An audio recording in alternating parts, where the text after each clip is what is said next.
Oh my God, you actually, yes. Yes. That is exactly the birth of neoliberalism. Yes, and that's when the government said, oh, we don't have any strength. It is you. You do it. We're just here witnessing. And now what are the people doing? Fighting each other. That is.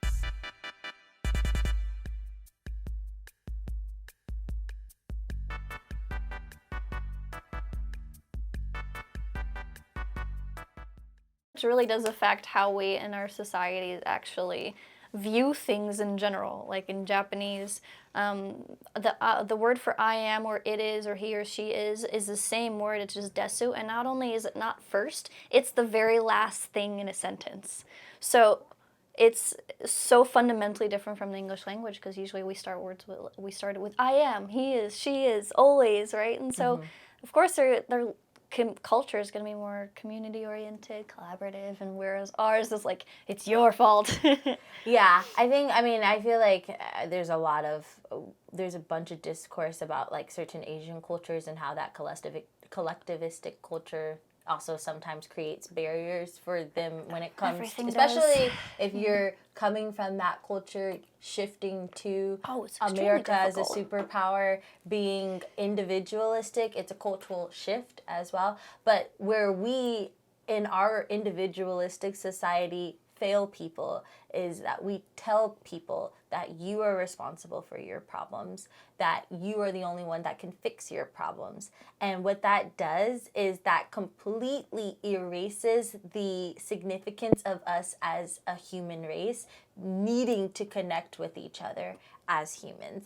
The longest running study that has ever been done is not about nutrition, it's not about fitness, it's not about how much money you have. The longest running study that explains what creates the longevity of human lived experience is your meaningful quality relationships with other people. And we have cultivated a society that is in direct opposition of that study. And I find that to be wild. I'm about to get on my soapbox.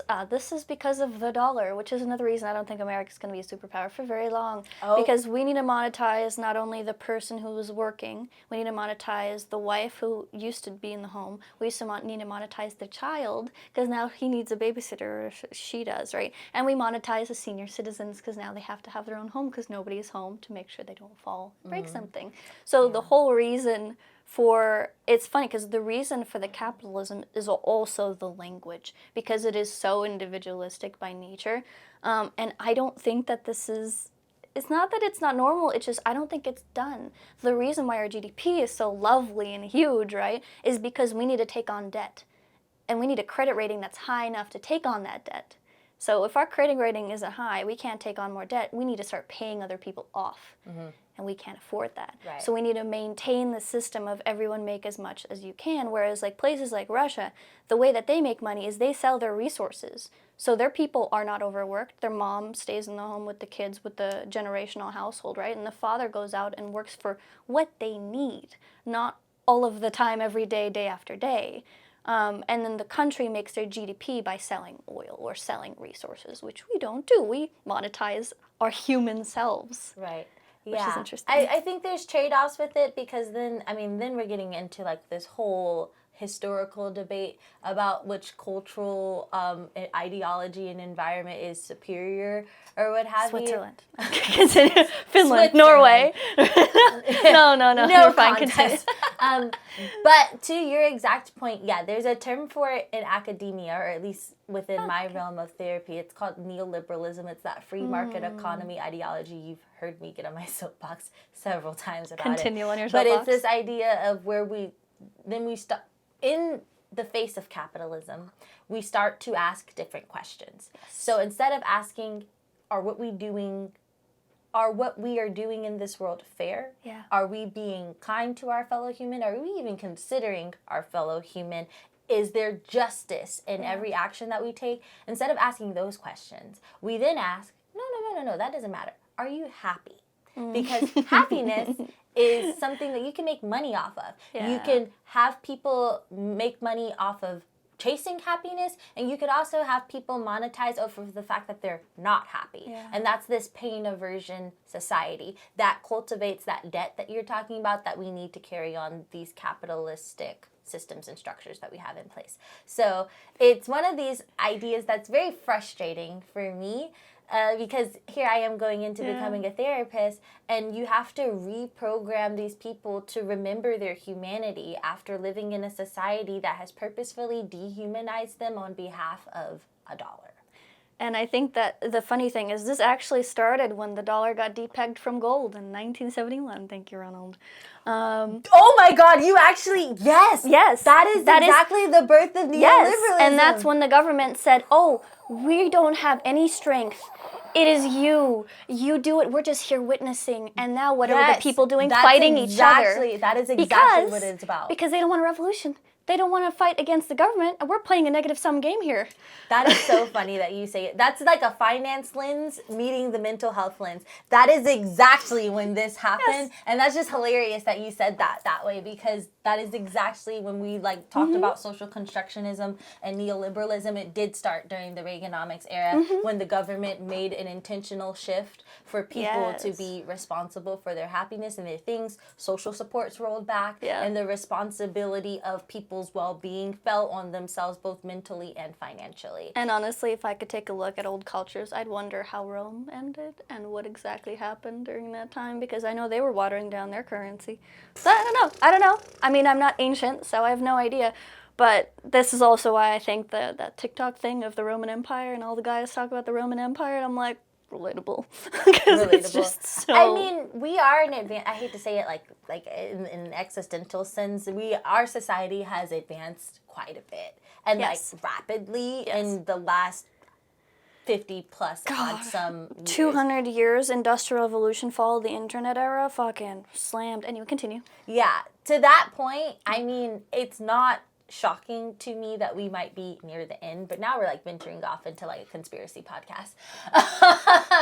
But no, like I think that's why the episodes that we do are so important, because in the face of all of this, you know, we have all of this social media, and I'm not like crapping on any wellness pages. Yeah. But I like to think of Rose as an anti-wellness page. That's true. Not because it doesn't have the same purpose as other people, but we're not sitting here telling you, this is what you need to do to be a happy, contributing consumer in society. We're sitting here telling you, like, look at the consumer look society. at the material. Look at what the society has done to make you feel like you have to come to me to figure out how to operate in this society. It's not by accident. No.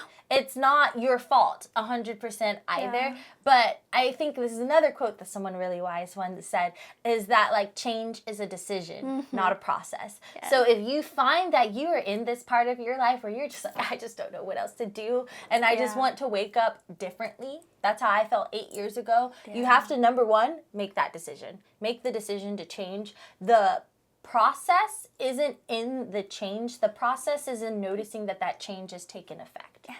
That's true, because you'll move different when you've decided to make a change. Right. I love that. 100%. It's beautiful. Personal anecdote. I first got into therapy when I was 18 or 19. Huge cultural shift going from North Carolina to California. I was kind of without my family, but then my family slowly trailed off after. They were not really, they were very helpful, but at the same time, low socioeconomic status. We were basically homeless. They brought problems in addition to the problems that I already had with me that I was trying to release and build my own identity out here off of, right? And so it was just too much to bear. Last night I actually got asked, why did you even start going to therapy from this one guy? You're like, let me tell you. He was actually very inebriated. I was concerned, number one, for my safety. Number two, for his safety. Too. But he asked me, why did you start therapy? And I'm like, that's actually a really good question. And it was because, I just felt like life was too much. Yeah. And in those moments, I feel like we tend to go within ourselves and retreat because we have been convinced that it's our own fault that life is too much for you, and that is your problem, not anyone else's problem. This is what leads to suicidality. It's also the freeze response that turns into burnout, that turns into that. But yes, continue. Right. But the antidote to all of that, and I have a whole nother rant about burnout and how we treat burnout too separately. But the antidote to it isn't to continue going within and isolating, thinking that it's all you. The antidote is the community. It's your relationships. It's building that with someone else and expressing that, hey, I need help, because that again, brings you back in touch with your humanity, back in touch with your body and your mind, because you've been disassociated and dehumanized purposefully. Yep. That's my soapbox. That's a good neoliberalism capitalism soapbox. That was so funny how that created a connection. That's how you know that this isn't by accident. We're not just over here talking conspiracies. These are two very different fields that created some intersectionality with facts. By the way, like, so my favorite feeling is the epiphanies, and the way I seek that is through the convergence of things, because that's where you find the truth, like the accurate things. Yeah, if you saw my face at that epiphany, like, run it back, Nick, run it back, and be like, oh my God. It's when we depegged the dollar and the government disappeared. That is actually wild. Because if it's the people versus the government, they're going to lose. If it's the people versus the people with no government, we're going to get blue versus red, and they're going to fight each other.